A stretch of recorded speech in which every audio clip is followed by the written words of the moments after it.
Over the weekend, the Slovenian capital of Ljubljana is taking center stage as a stage for diplomacy, deterrence, defense conversations as the NATO Parliamentary Assembly gets underway. To discuss some of these issues, particularly as they pertain to the ongoing Russia threat, we are now joined by the Senior Consulting Fellow at Chatham House, Keir Giles.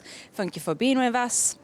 So we would like to start off with how you would potentially assess the recent provocations by Russia, particularly as they pertain to NATO's eastern flank, so the Baltics and Poland, and whether this is an example of the potential exaggeration or a potential ongoing or a new stage potentially of provocations waged by Russia against NATO.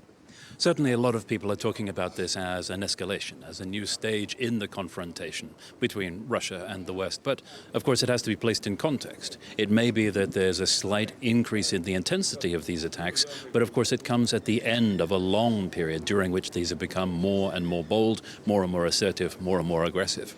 And a lot of experts that are analyzing this are assuming that this is part of the Russian tactics, to make these things normalized, to make them less shocking, so that the drone incursions, the shutdowns of airports, the cyber attacks, the assassinations, the sabotage are all part of the background noise. At the same time, you've got other explanations that actually Russia wants to make a point with this, that it is trying to deter Europe from supporting Ukraine and from resisting what Russia wants to achieve. But if that's the case, of course, there's a missing element to this. Russia is doing the punishment but not explaining what it is for, so it will not have the desired effect. Considering, I think it's fair to say that considering what we've observed over the last over 3 years in Ukraine, it's clear that Russia doesn't necessarily have the capacity to expand its war forward into Western territories, into the West, with confrontations with NATO. So what do you think is driving these provocations, particularly as, you know, it's saying it's doing what it's doing, so it's provoking these incursions into Polish airspace, into Baltic airspaces, but at the same time it's kind of denouncing its responsibility for these. What do you think is the driving logic behind this? Well, there's a lot to unpack there. It may be a little optimistic to say that Russia doesn't have the capacity to expand its war. Because yes, the Ukrainian armed forces have fought Russia's land forces to a standstill, but Russia still has all of the other means of delivering damage at enormous distances, some of which, of course, don't fit within the category of conventional warfare. And that's what we're seeing across Europe now. All of the attacks that don't meet the threshold of an armed attack using conventional forces. Also, at the same time, we have to bear in mind that Russia may be seeking to prepare for a conflict as well.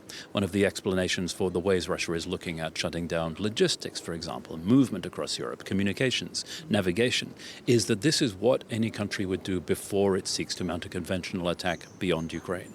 So this could be setting the stage for a number of different steps by Russia. And of course, what happens next depends entirely on the reaction of the victim countries, of individual European countries or of the EU or of NATO, who can decide whether this is something they wish to tolerate or whether there will be a response that Russia finds uncomfortable. And so obviously we've seen some of these responses, for example, NATO's eastern sentry, but to what extent do you think that these are sufficient as such, or to what extent should NATO finally move to define some red lines when it comes to these provocations with Russia? NATO's reactions so far have been defensive and reactive. And to some people it's come as an enormous surprise that those measures were not already in place.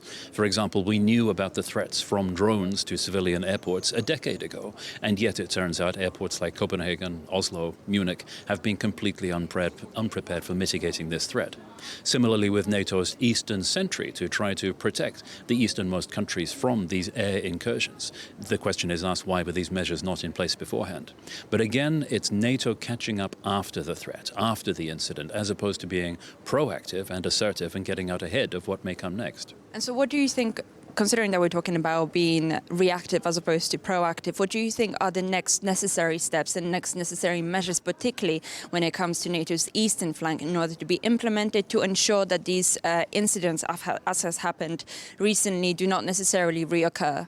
Well, here at this NATO Parliamentary Assembly at Ljubljana, we've heard a number of different proposals for how exactly NATO could better protect itself and its member states.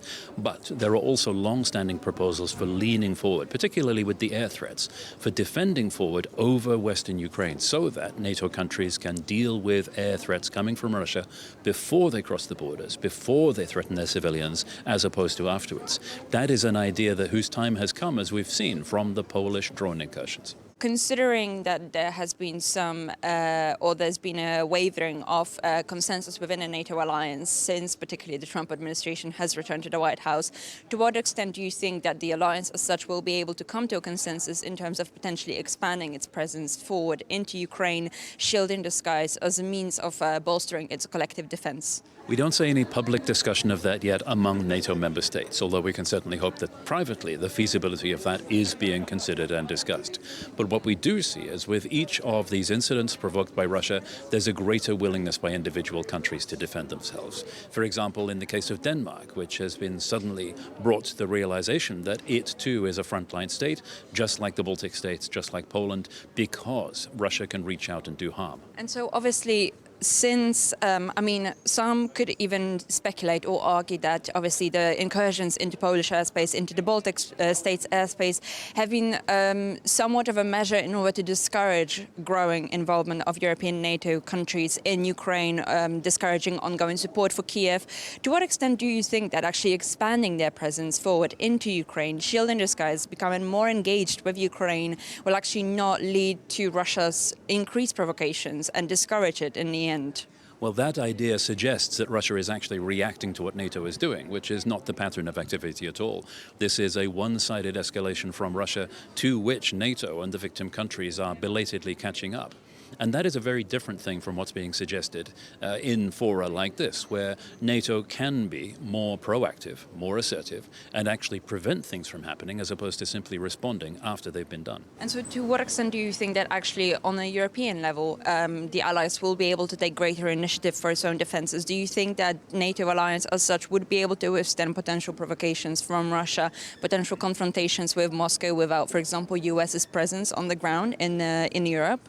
Well, the track record of European involvement in getting relevant to its own future is not encouraging at the moment, but there may not be a choice. If the United States or the key figures within the US administration follow through in their promises of withdrawing from European defense, then the question is academic. Europe has to defend itself in order to survive. And if you were to speculate on that, which countries do you think would have the greatest role in collective security infrastructure in Europe? Well, I don't think we need to speculate. There are countries in Europe that have taken an interest in defense of themselves, whether it's conventional defense, total defense, societal defense, all of the different things that they need to do to survive when Russia is doing its best to prevent them. And there are other countries which have taken much less of an interest. In the book I wrote last year called Who Will Defend Europe, predicting the situation we're in now, one phrase that was repeated over and over again was west of Warsaw.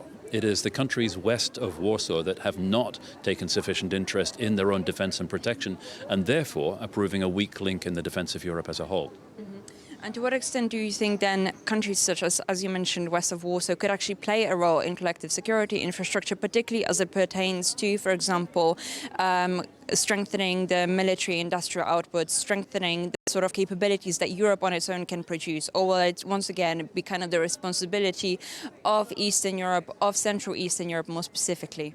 Well, here too, there's a role that the EU can play because it can create the environment in which there can be this harmonization across industry, the permissive environment for industry to actually invest in what's required, and therefore facilitate exactly what's needed across the continent. But for the time being, it's still the case that those countries which are physically closest to the threat are the ones that are taking it most seriously, and that needs to change.